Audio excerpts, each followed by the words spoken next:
Ҳамада салом дӯсто, бародаро, подписчикои канали SM Шарипов. Бо шумо ҳастам ман Муҳаммад Шарипов. Ба наздикӣ прямой эфир гузарондем. Дар ҷо бисёри подписчико хоҳиш карданд ки видеоҳои ба мисли призрак, ҷина, аҷина ва хеле чизо бикунем. Ва ҳозир ки видеое ки тамошо мекунем ба монанд хеле чизои аҷоиб айне ки дар уҷа намедонам ки и ягон призрак ё ки ягон чие. В общем, бародаро худтон тамошо кунед хай ва фикротон дар комментария бинависед. Ва бародаро чи видеои хеле ки бишава ма аниқш агар бидонам ки ҳамун воқеа роста ё ки дурӯғ ма шумо да мегум. Корое ки дар ин видео ма аниқ гуфта наметавонам ба шумо ки ҳамин коро роста ё ки дурӯғ.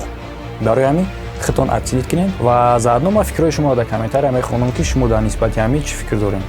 тамошо мекунем. Ба ссилка дар таги видео буда бигзарем ба ёрии компания AdNextBet дар ҷанговаро ва дастаҳои дӯстдоштаи худтон на танҳо мухлисӣ, балки сумам кор кунед. Ҳамаи маълумотҳои лозима дар таги видео. Дар ҷои панҷум.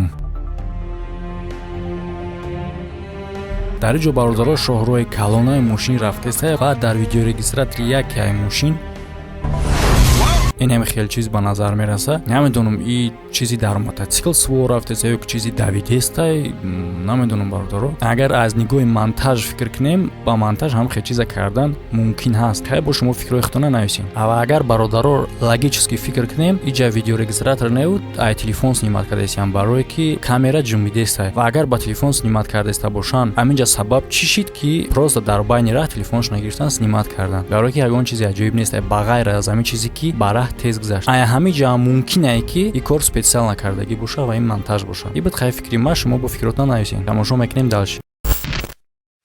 Дар ҷои чорум.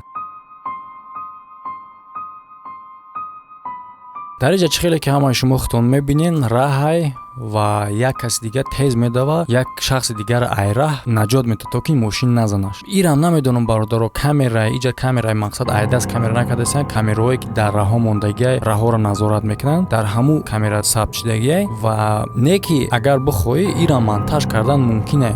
Не ки рост будан ё дурӯғ будан шумо аниқ гуфта наметавонам. Не ки бардор агар ба монтаж бигирем, монтажу гуфта дар ҳамин замона любой намуд корро монтаж карда мешавад. Не ки баъд мумкин е ки дар ин байн ягон кор хайростӣ ҳам боша.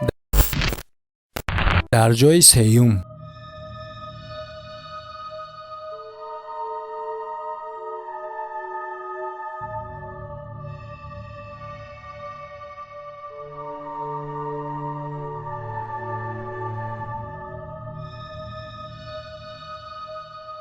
дар ин ҷа бародаро чӣ хеле ки диден як Моторола ё ястан великое ки ақибишда бор мегиранд, ҳам хеле ба фикр месечарха. Қариб грузовик заданда як одамия вақте ки одам дар ин наздик мешава, ҳардушон нобуд мешаванд ва дар дига ҷо пайдо мешаванд. Ишам бародаро ҳамин хеле ишам мешава монтаж кунӣ ва мешава ки ростӣ боша. Ма ягон чи дайга гуфта наметавонам. Ва бародаро ҳамин хеле видеоҳое ҳастанд ки бо доказат шидагие ки ҳамиё дурӯғанд, ба доказатошон нишон додагие чӣ хеле тайёр кардагианд. Агар хоҳишманд бошед дар комментария бинависед ки ҳамун видеоро нишон а видео дигада дар ҳамин бора гап мезанем. ҳам хеле видеоро мо ба шумо нишон медиҳам ки чӣ хел ҳамин видеоро как будто айростия нишон додагиан ва баъдан бо сиршона фош кардагиан нишон додагиан ки ҳамин видеоро чӣ хел тайёр кардагиан. Именно ҳамин видеое ки мо дар борашон гап задастем, ин видеоро неу ҳастанд ба мисли ҳамин видео да бародаро.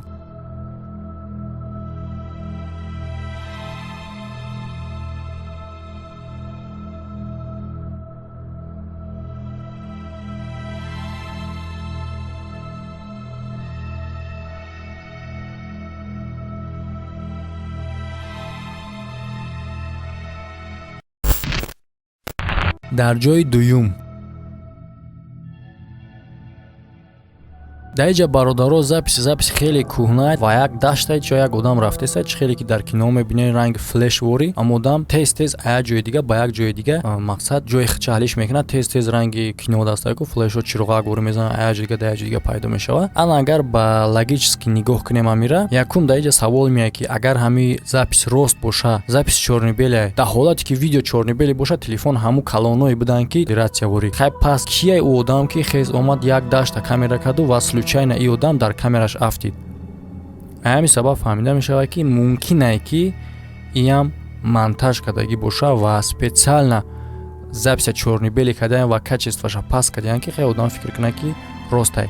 не ки агар хеле фикр кунем агар рост ҳам боша дар ин вақт хай ба телефон мебуд ба телефон камера кардан хай удобнай мумкин буд хай дар он вақт ки буд ки ба телефон не ба камера калоне ки чорнобилин снимат мекуна омад и ҷара снимат карду ва случайно юдам дар камераш рафтид хай агар хеле фикр кунем ки мумкин ягон касе будае ки табиата снимат карда иста будае не ки дар ин табиате ки шумо мебинед чизе нестае ки ӯро снимат кунем. Ин буд фикрҳои ман бародаро, шумо фикрҳои худтонам нависед.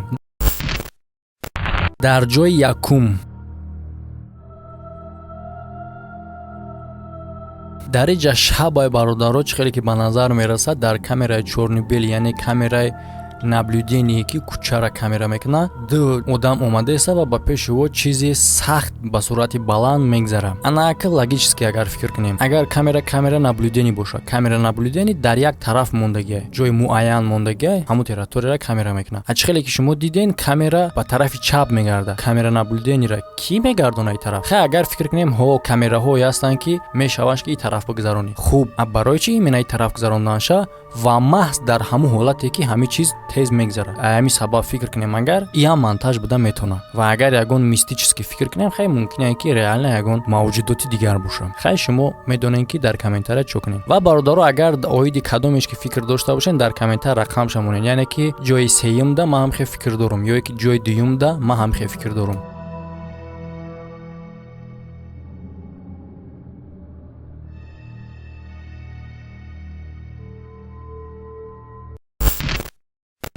ина бародаро хоҳиши кардагитон дар видео кардем. агар бо мисол мақбул бошам хеле мавзӯъ нависен бо ягон чизҳои интересни дигар нишонтон медиҳем. хайр то боздид.